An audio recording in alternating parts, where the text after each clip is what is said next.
I remember one specific time I was meditating on protection, and I started to feel this strange, overwhelming force that made my eyes flutter. Like, you know how you go in, they say you go into REM sleep and your eyes flicker. It almost felt like I was in REM sleep, but I was awake, and my eyes was like flickering really fast.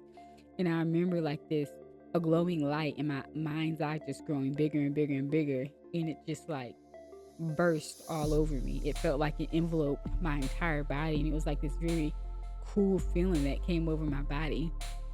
And I remember just like coming out of the meditation, I was like in the room just stepping my one foot out and one foot back because it literally felt like I was in something. Like I felt like something was over me, like I was in a bubble of protection, but I physically couldn't see anything.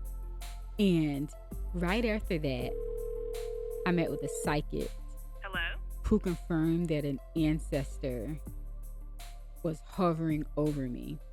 Later, I found out that when we think that we're talking to our ancestors, we're not talking to our ancestors, we're talking to familiar spirits that hung around our ancestors. It's not our actual ancestors. And looking back on that situation, I see a stark difference between, a life surrendered to God and one that's caught up in witchcraft and occult behavior.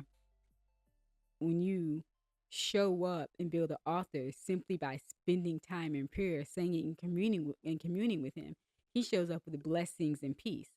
But when you build an altar to anything else, it's going to show up with illusions, deception, and ultimately curses, because the end goal is to kill, steal, and destroy.